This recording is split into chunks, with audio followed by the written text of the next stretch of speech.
What wondrous love is this, O my soul, O my soul? What wondrous love is this, O my soul, my soul?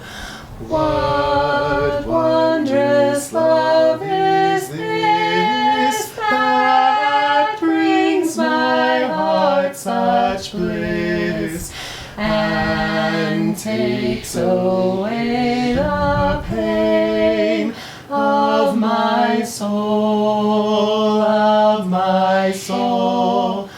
and takes away the pain of my soul, my soul.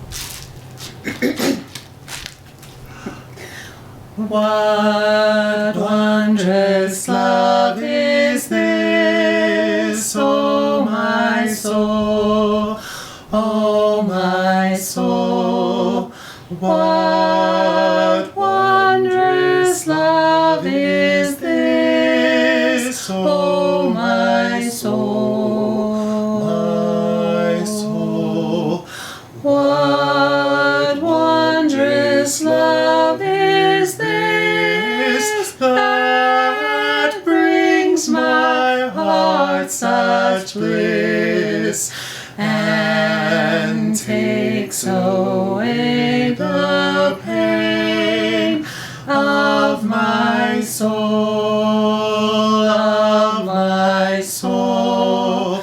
and takes away the pain of my soul, my soul.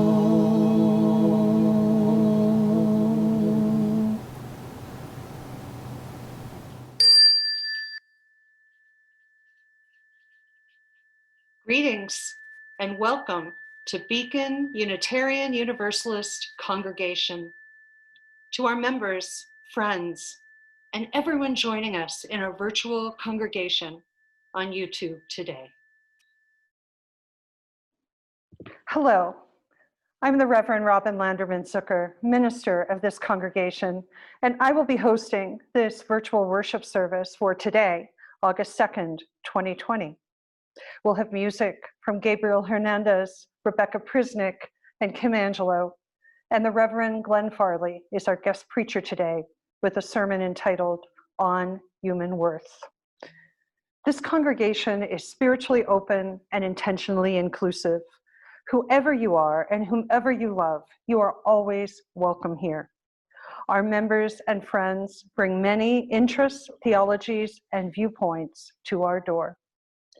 Here we trust that you will find a common desire for meaningful community and spiritual growth, and for relevant religious exploration in a framework with very flexible borders. Membership in this congregation is open to anyone who chooses to walk with us in the spirit of love, the search for truth, and the pursuit of justice. As I light the chalice, the symbol of our free faith, I invite you to light a candle or a chalice at home and join in the response words in your order of service. We light this chalice with a flame that brings us together. With this flame, we cut through the darkness of our isolation, and we are warmed by the fires of our inner connection. And now Reverend Glenn has some opening words for us. This morning's opening words come from the philosopher Eusebius. May I be no one's enemy, and may I be the friend of that which is eternal and abides. May I wish for every person's happiness and envy none. May I never rejoice in the ill fortune of one who has wronged me. May I, to the extent of my power, give needful help to all who are in want. May I never fail a friend. May I respect myself May I always keep tame that which rages within me. May I accustom myself to be gentle and never be angry with another because of circumstances. May I know good people and follow in their footsteps.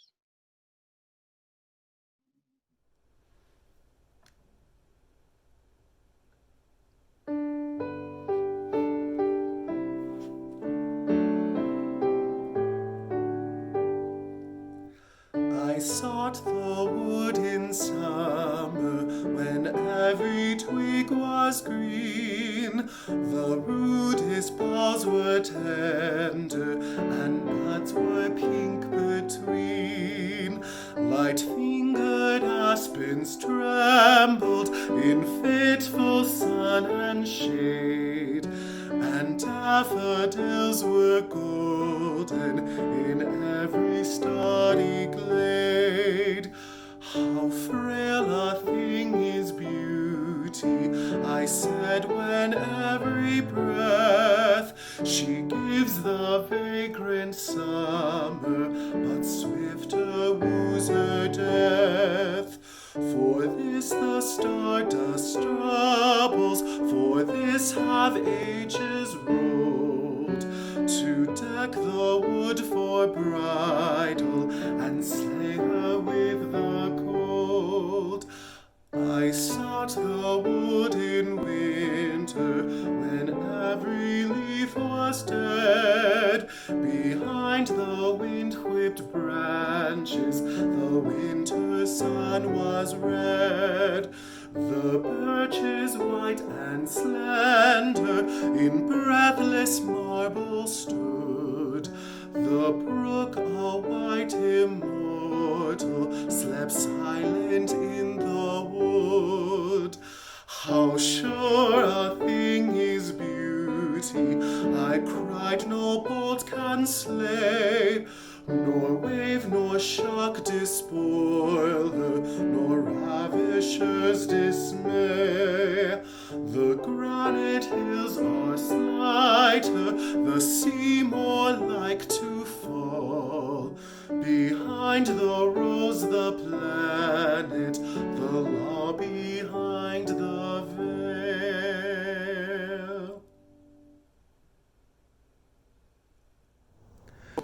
Please join me in reciting the mission and covenant of Beacon. The mission of Beacon Unitarian Universalist Congregation is to be a welcoming community that embraces diverse thought, belief, and builds a just and compassionate world. Love is the spirit of this church. The quest for truth is its sacrament, and service is its prayer. To dwell together in peace, to seek knowledge and freedom, to serve humanity and kindness. Thus do we covenant. Thank you.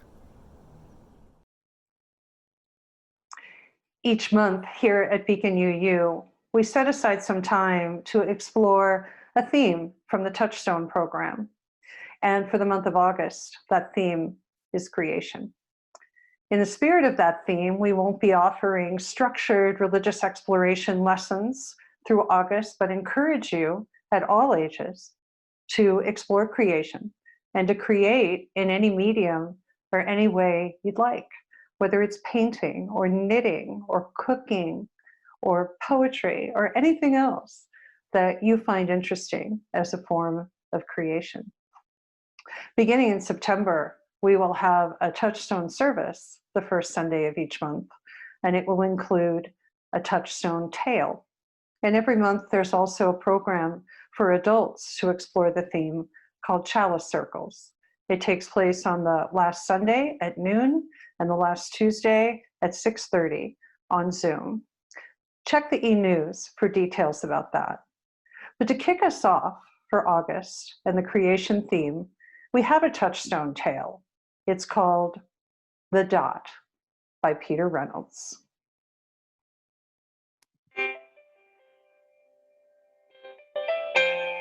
The Dot.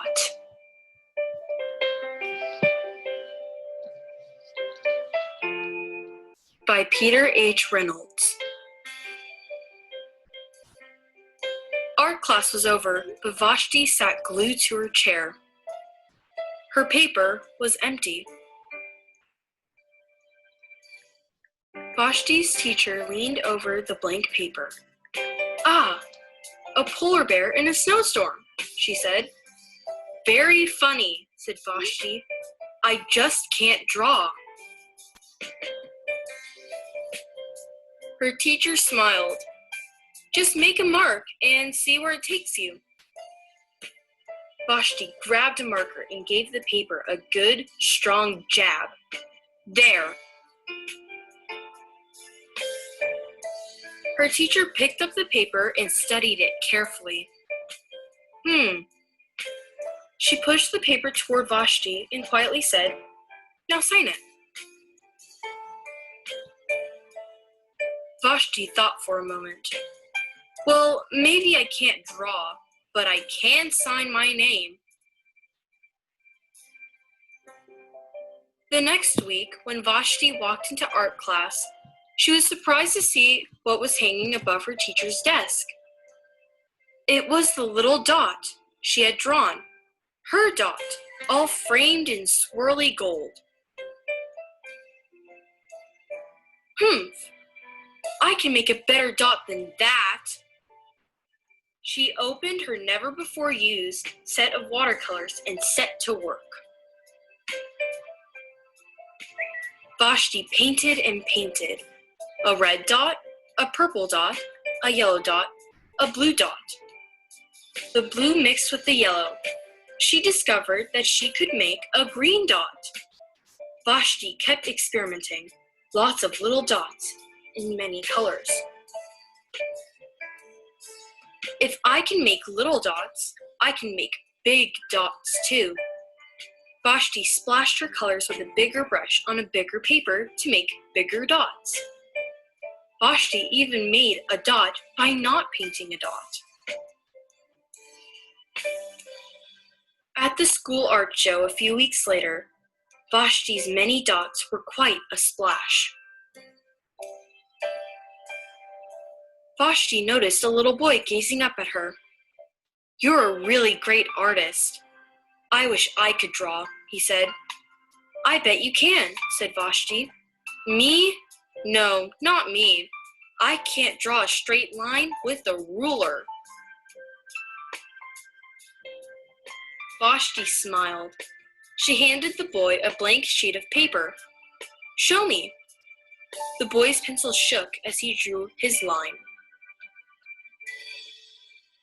Vashti stared at the boy's squiggle, and then she said, Sign it.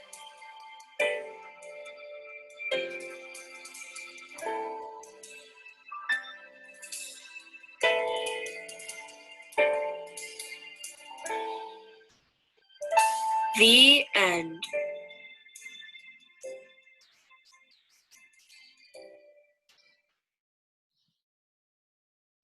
Now is the time in our service when members of our congregation are invited to share a personal joy or sorrow in the supportive fellowship of this community. I haven't received any specific joys and sorrows this week, but I have a joy that my daughter will be married this coming week.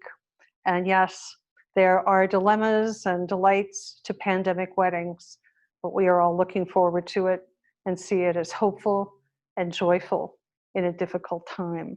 So this is a stone for them and our families and for all that we can envision when we lean into those we love and what we really value.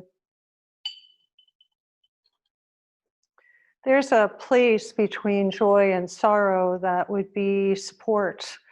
And lately, we've been having a lot of stones that fall into that category. First, a stone of support for anyone who is dealing directly or indirectly with the coronavirus. Whether you have it, or a family member or a close friend has it, or you're a frontline worker like some of our congregants are, this is for you. We send you all of our support, all of our love and light.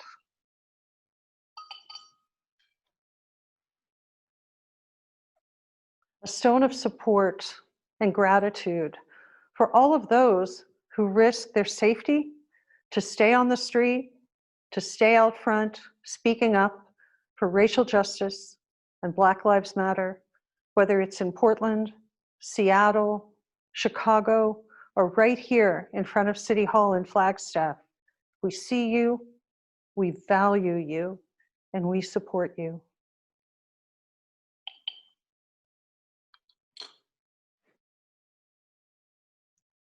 For all of those who are dealing with other difficulties in your life, whether it's a medical issue, financial difficulties, a lost job, economic insecurity, food insecurity, some other issue that's going on in your life that's only compounded by the anxiety and the sadness that comes along with this prolonged separation from others. We support you. We send you love and light, and we hold you, and we invite you to connect with us in the many ways we are connecting virtually on Zoom. For our very planet, we offer support. Still in the state of a climate emergency, as we are distracted by electoral shenanigans and a serious pandemic and everything that comes with it. Let's remember that we need to do what we can to preserve and protect the earth so that we have a planet to live on, regardless of what's going on around us. This is for the earth. And finally, for all of the joys and sorrows and concerns that remain unspoken because they are either too tender or too private to share, let us remember that everyone is fighting their own private battle. We know not what it is, but because we're human, we know it to be true. So let us be kind, compassionate, flexible, and forgiving with one another.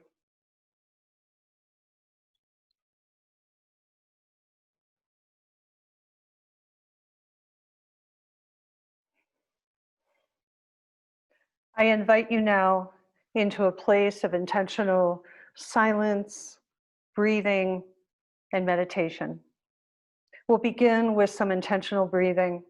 Breathing in 4 beats slowly through your nose and exhaling 5 or 6 beats out through your mouth, since extending the exhale actually increases deep relaxation.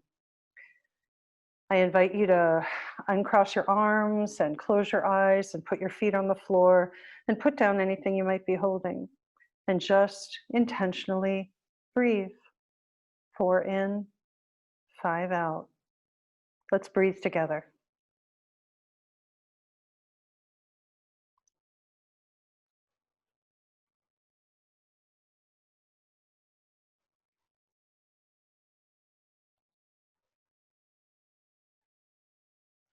Notice what kind of spaciousness you can create in yourself, beginning at the crown of your head and moving down your body to where your feet are rooted to the ground, opening up and creating spaciousness and a place for self-care and self-love as you breathe. So let's do some more breathing.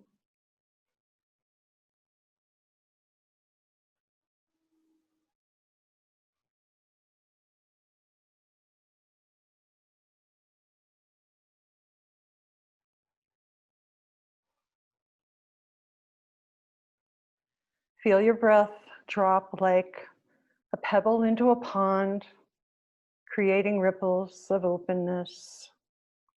It's a time of such anxiety for so many of us now. Stop and feel, breathe and allow. Just breathe.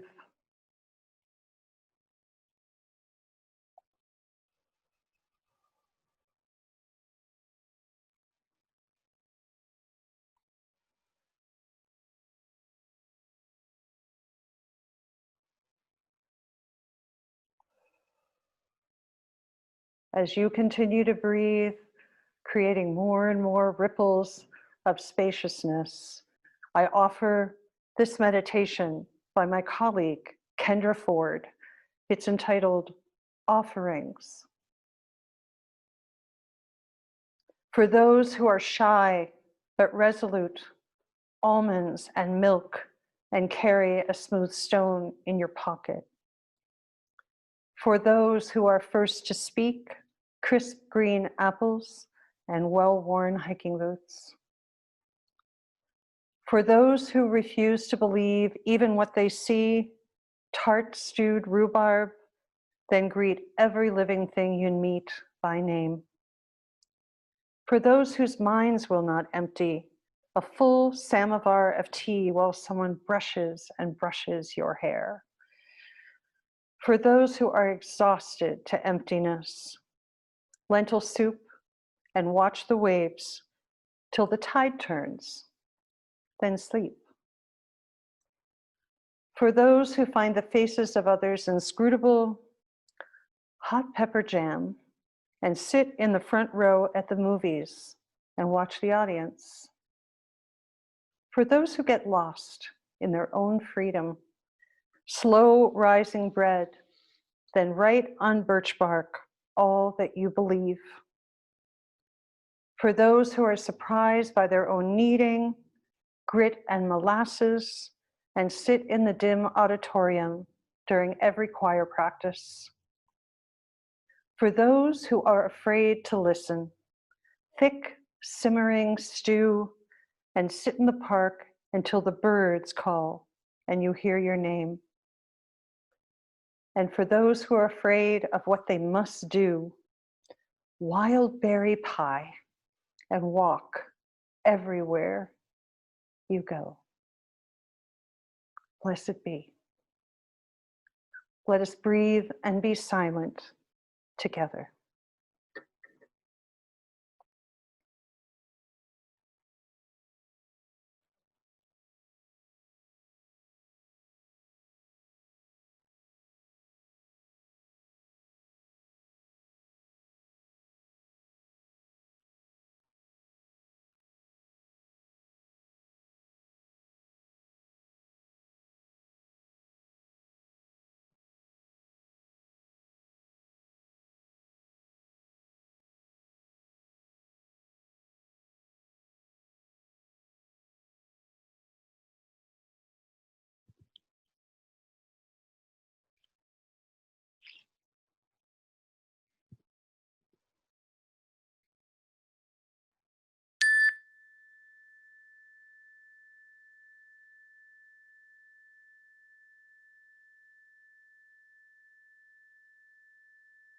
Blessed be.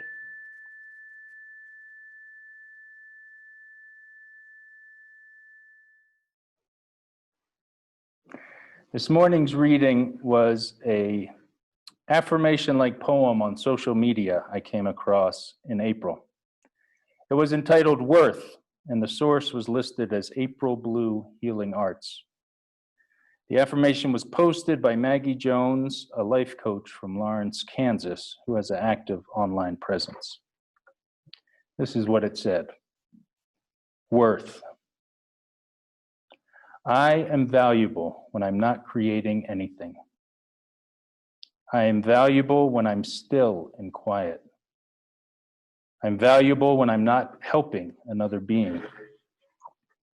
I'm valuable when I'm not productive. I am valuable when I'm scared. I am valuable when I'm not able to connect. I am valuable when I'm the one who needs help. I am valuable when I'm sick. I'm valuable when I'm exhausted. I am valuable when I have nothing to add to the conversation. I am valuable when I don't look presentable. I am valuable when I'm not making anyone laugh. I am valuable.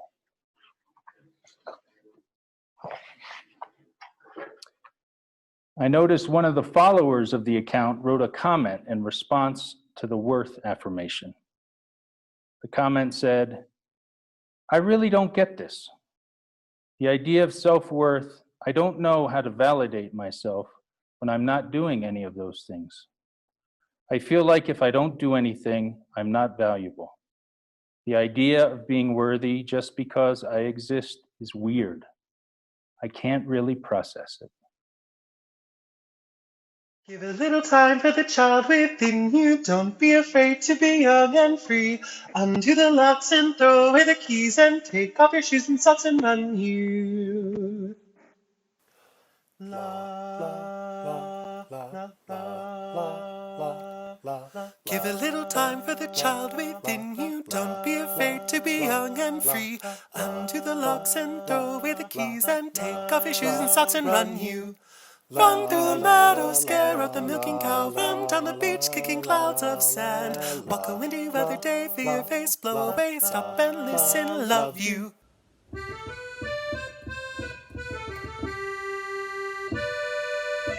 like a circus clown, put away your circus frown. Ride on a roller coaster upside down. Waltzing Matilda, Carrie loves a kinkajou. Joey catch a kangaroo, hug you. Dandelion, milkweed, silky in the summer sun. Reach out and enter right and float on by. Balloons down below, blooming colors on the rainbow. Red, blue, and yellow, green, I love you. Bicycles, tricycles, ice cream, candy, lollipops and popsicles, licorice sticks. Solomon, Grundy, Raggedy Andy, Tweedledum and Tweedledee, home free. Cowboys and mermaids, puppy dogs and sandpills, beach balls and baseballs and basketballs too. I love forget-me-nots, fluffernutter, sugar pops. I'll hug you and kiss you and love you, love you, love you, love you, love you. My sermon this morning is entitled On Human Worth. The affirmation I shared in the reading was posted in the midst of the global pandemic we find ourselves in during the spring of 2020. Many people are struggling. Most of the audience of this post, I assume, are millennials who are known to have extremely high levels of anxiety compared to other generations, many of which work in the gig economy or the service industry, which has been devastated by the stay-at-home orders during this pandemic. I was really struck by the commenter who couldn't understand the concept of human value outside of or independent of production. This commenter is operating under the dominant worldview of our time and place, 2020 United States, which I will term the industrial corporate capitalism. This worldview tells us that our value as humans is determined by what we can produce, how we are able to monetize our labor or skills or image is our value.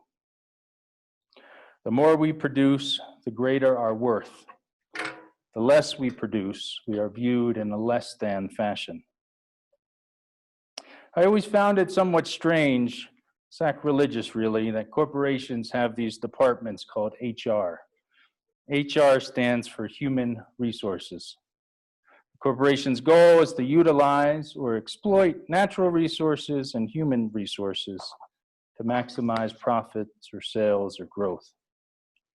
The department that has responsibility for employees is entitled Human Resources. It always seemed objectifying and dehumanizing to me. So under this worldview, billionaires are the heroes, the exemplars of value. Today, everywhere I turn, the media seems to be clamoring to interview another billionaire to hear their opinion or their take on the issues of the day. Usually in fields they have no experience in or only a hobbyist's interest. But they are billionaires, exemplars of value in industrial corporate capitalism. So their opinions matter in all things. They are deserving of primetime promotion and unbelievably direct input into government policy. Many of these billionaires think they are qualified to be president or congressman because they are billionaires, exemplars of value. This worldview explains the Lieutenant Governor of Texas, Dan Patrick, sharing his opinion on the health of the economy versus the health of senior citizens in this time of stay-at-home orders on Fox News on March 23rd of 2020. He said, "No one reached out to me and said, as a senior citizen, are you willing to take a chance on your survival in exchange for keeping the America that all America loves for your children and grandchildren? And if that's the exchange, I'm all in," end quote. This worldview explains our current government's early response to the pandemic, as large assistance went to large corporations and nothing or a pittance to individuals and small businesses. But this is the dominant worldview or ideology we are living in. There's another worldview, ancient and modern, a worldview which this affirmation worth is rooted in, a worldview in which our faith tradition is deeply rooted. In the book of Genesis, it is written that humans were created in the image and likeness of God. Ancient and medieval Christian scholars writing in Latin came to call this Imago Dei theology, image of God theology.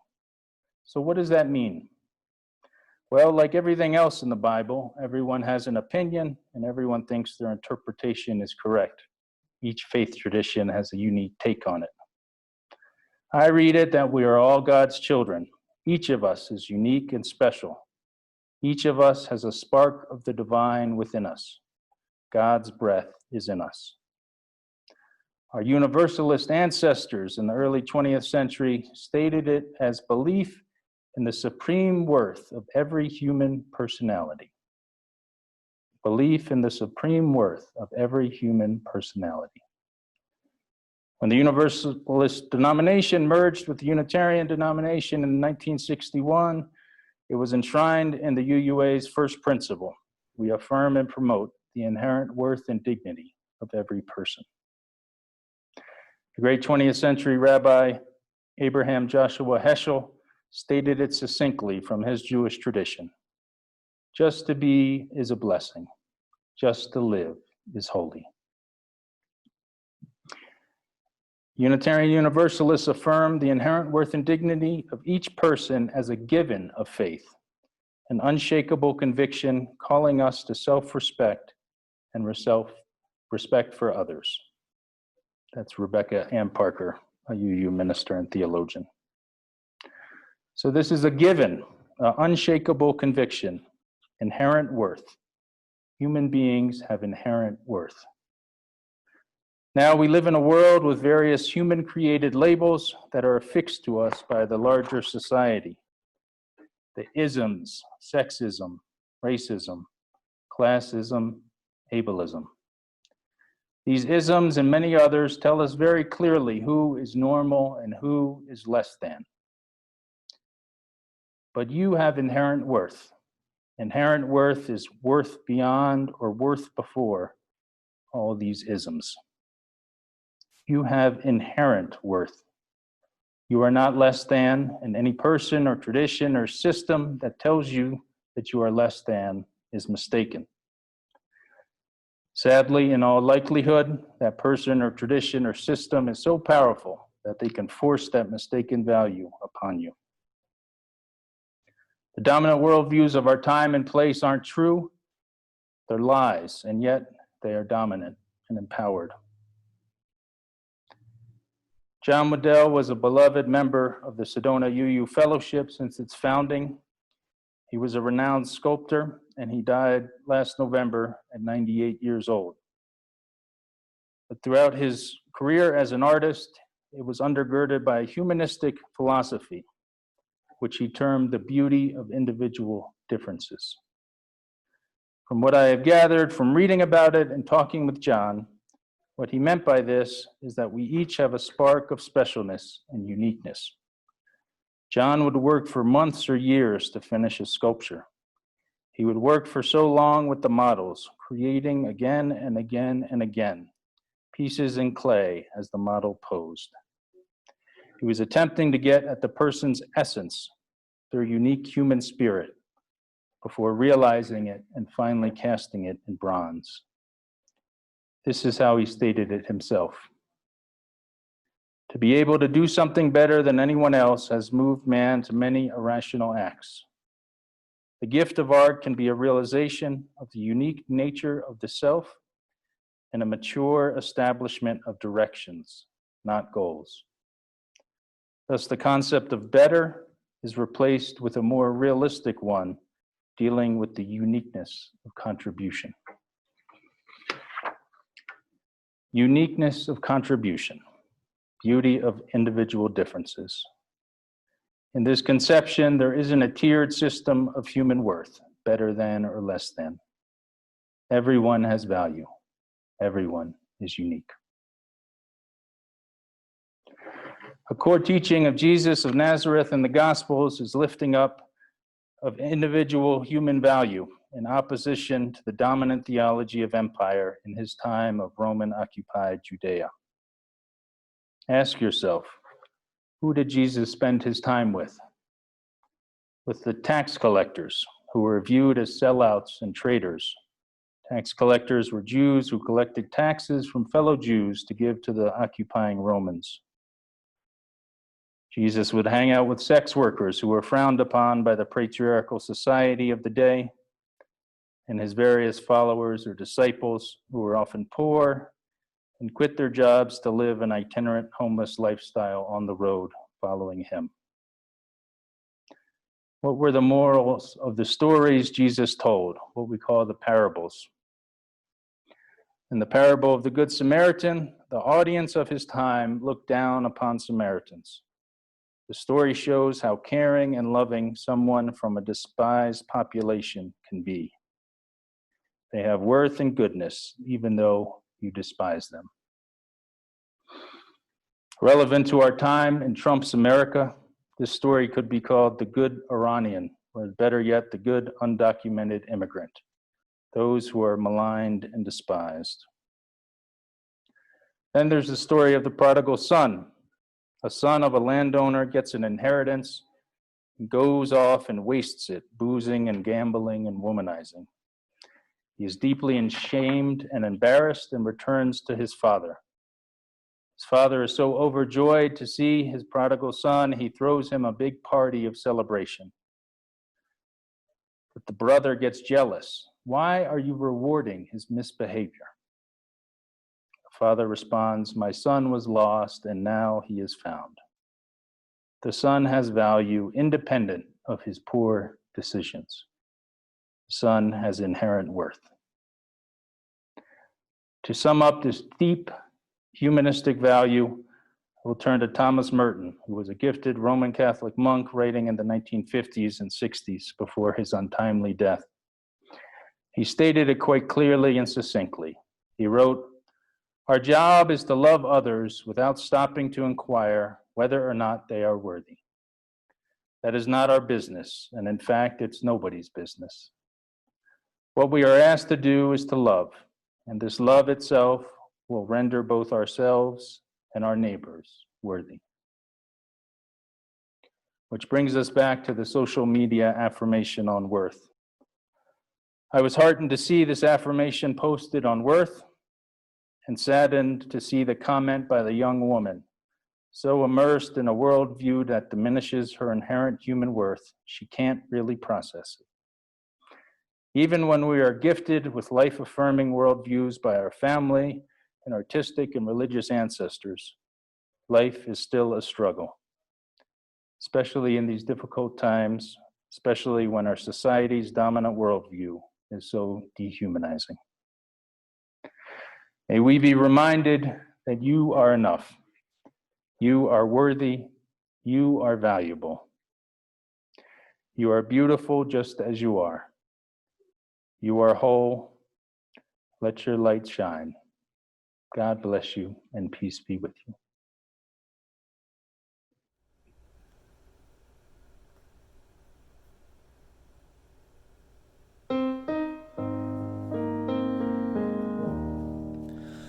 Be ours a religion which like sunshine flows everywhere, its temple all space, its shrine the good heart, its creed all truth, its ritual works of love.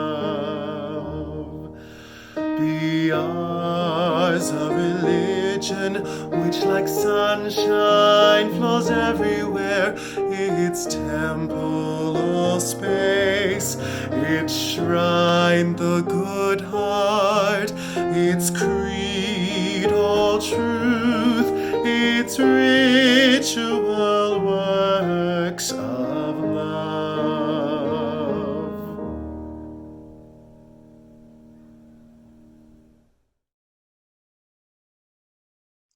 The spirit of generosity and gratitude flows through Beacon Unitarian Universalist congregation. It's one of the things that defines us, that we aspire to, and that guides us. Each week, we take an offering to support the work of this community and the partners we have in Flagstaff. And especially during this challenging time when we are not meeting together in our sanctuary, we appreciate any offering or contribution you can make to Beacon. You can make a donation securely online through the Vanco application on our website, beaconuu.com, or you can send a check to us at our Flagstaff address. Either way, we so appreciate your continued support as we move through this time together, full of challenges and opportunities. And finally, when we are together physically, we come together in a circle in this room, we hold hands, and we feel the warmth and the power of our community, of this beloved community. And even though we cannot be physically together, we can still feel that power, that beloved community, because we are Beacon, always connected. Today, August 2nd, is the last service for our wonderful music director, Gabriel Hernandez. If you've been watching these services or you've been part of this community, you know what a treasure Gabe is. We have been so blessed by this beautiful human's energy, talent, and spirit. Gabe has some words and a song to offer us in gratitude, farewell, and benediction. Amen. Hello, Beaconites. It is my last virtual service for Beacon, and this month Rumi Wood takes over as your music director. But before I go, I would like to say a couple words of gratitude to all of you. I started in November of 2018 out of the blue, and I wasn't meant to stay on. I was only going to stay until after the Christmas, the New Year's Eve or the Christmas Eve service. And I ended up falling in love with what I was seeing.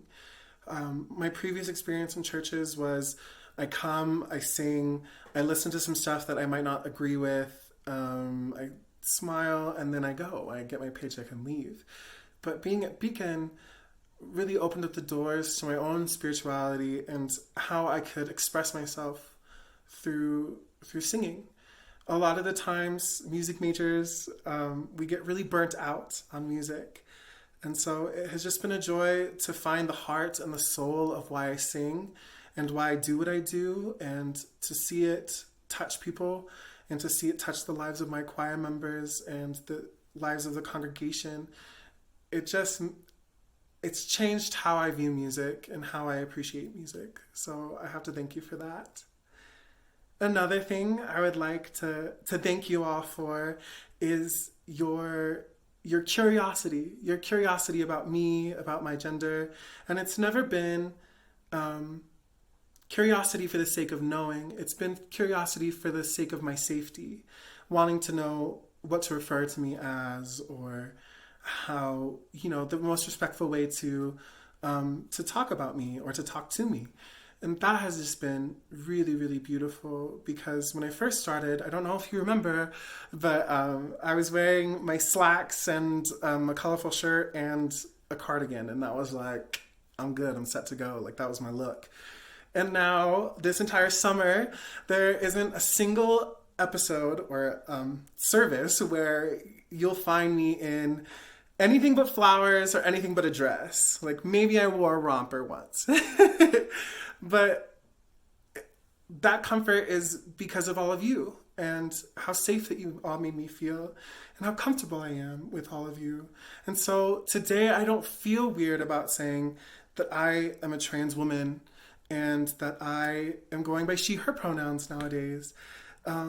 It's just something that I can say and know without a doubt that I am loved and I am held.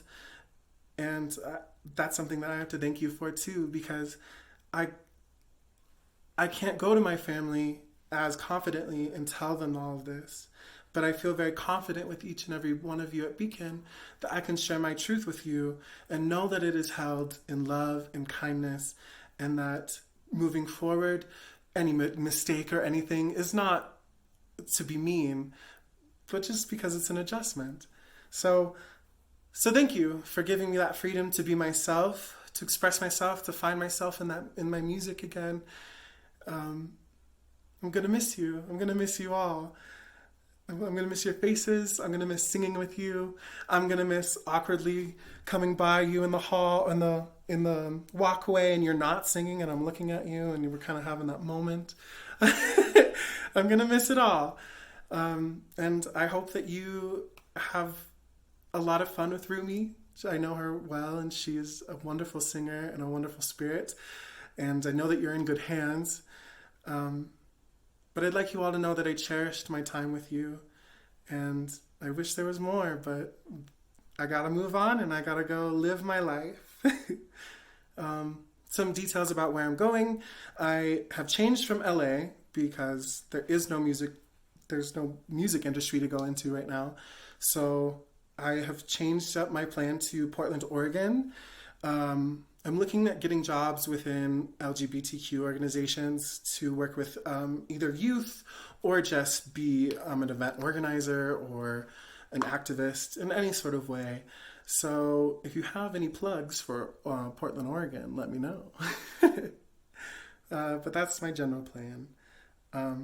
Anyways, thank you for listening, and thank you for sharing all of the wonderful music that we have over the years. All right. Goodbye. This next song I'll sing for you is admittedly just one part of a 4-part song. I learned it back when I was in the Phoenix Boys Choir, so about 7th grade, but it has stuck with me my entire life.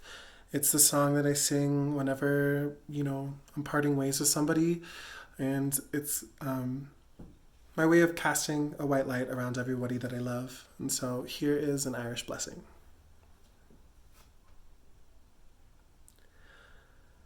May the road rise to meet you. May the wind be always at your back. The sunshine warm